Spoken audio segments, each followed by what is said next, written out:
Power doesn't always destroy a man through war. Sometimes, it destroys him through a piece of dirt. Imagine a ruler who has everything: armies, wealth, palaces, absolute authority. Yet, his mind is consumed by one single, obsessive desire: to own the small garden right next door. And when the rightful owner says no, the response isn't a negotiation. It is an orchestrated execution using false witnesses, corrupted courts, and the full weight of the state machine. This is not a modern corporate takeover. This is history's most infamous case of judicial murder for real estate. A story of a spineless king, a ruthless queen, and the man who paid for his principles with his life. Because when absolute power meets absolute greed, no one leaves the vineyard alive. 9th century BC. The northern kingdom of Israel. King Ahab sat at the apex of power. Economically prosperous, militarily secure, and surrounded by opulence. Yet, his eyes were locked on a single plot of land directly adjacent to his royal palace in Jezreel. It belonged to a local citizen named Naboth. To Ahab, this vineyard was an aesthetic inconvenience, a missing piece of his private resort. He offered Naboth a buyout, a better vineyard elsewhere, or cold, hard silver. Standard corporate acquisition. Except Naboth wasn't a salesman. In ancient Israelite law, ancestral land was not mere real estate. It was a sacred trust held across generations. Selling it permanently was a violation of his faith and heritage. Naboth looked the most powerful man in the kingdom in the eyes, and said no. Ahab didn't crush Naboth with his army. He didn't order an immediate execution. Instead, he did something far more telling of his character. He retreated to his palace, turned his face to the wall, and refused to eat. A king acting like a humiliated child stripped of a toy. He was a monarch who possessed the title of power, but lacked the brutal resolve to wield it. Enter Queen Jezebel. Jezebel was not raised in Israel's legal framework. She was a Phoenician princess, a daughter of Tyre, where kings ruled as living gods and absolute obedience was non-negotiable. She walked into Ahab's quarters and saw a king broken by a peasant's refusal. Her response was cool, calculated contempt. "Do you not rule over Israel?" she asked. "Get up. Eat. I will give you the vineyard." She didn't hire an assassin in an alleyway. That would be crude. Jezebel understood something far more terrifying. If you want to ruin a man completely, you don't break the law. You use the law to break him. Taking Ahab's royal signet ring, Jezebel drafted official state dispatches in the king's name. She sent them directly to the elders and nobles of Naboth's hometown, the local judiciary. The instructions were simple, cold, and lethal.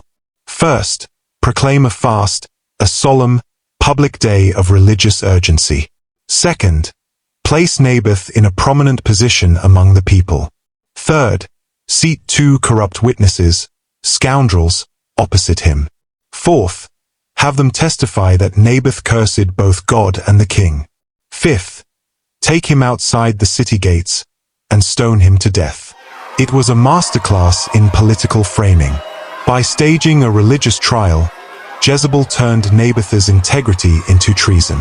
And by commanding local leaders to execute the plot, she made the whole community complicit in the murder.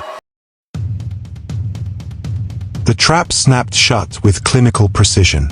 The local authorities, terrified of royal displeasure, obeyed without hesitation. Naboth was brought before the assembly. He didn't know that the outcome had already been decided in ink miles away. The false witnesses spoke.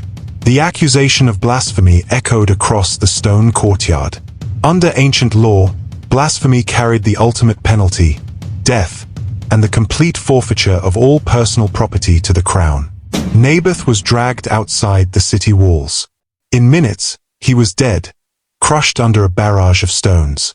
His sons were eliminated alongside him to ensure no legal heirs remained to claim the land. Word returned to the palace. Naboth has been stoned and is dead.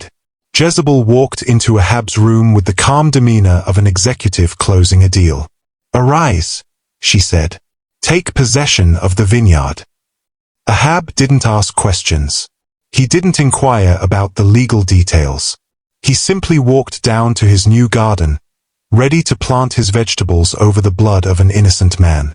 But real estate bought with blood always carries a mortgage. As Ahab strolled through the vines, a shadow blocked the sun. Standing before him was Elijah, the prophet of judgment. The one man in Israel who feared neither crowns nor queens. Ahab looked at him, his moment of triumph instantly evaporating into terror. "Have you found me, O my enemy?" Ahab whispered. Elijah's response cut through the quiet vineyard like a blade. "I have found you," Elijah declared, "because you have sold yourself to do evil in the sight of the Lord." The verdict was delivered on the very soil Ahab had stolen. In the exact place where dogs licked up the blood of Naboth, dogs would lick up the blood of Ahab. The house of Ahab would be wiped out entirely. And as for Jezebel, her body would be devoured by scavengers outside the walls of Jezreel, leaving nothing behind to bury. Ahab had got his garden, but it had cost him his dynasty, his legacy, and his life. History remembers Naboth's vineyard not as a property dispute, but as a timeless warning. It exposes the dark machinery that operates when state power loses its moral compass, when legal systems are weaponized to serve personal greed, and when quiet complicity allows corruption to triumph over justice. Ahab wanted a garden. Jezebel gave him a graveyard. How often throughout history have those in power rewritten the rules, manipulated the courts, and destroyed the innocent, just to expand their borders by a few more feet? Welcome to the darker page of history. Don't forget to subscribe.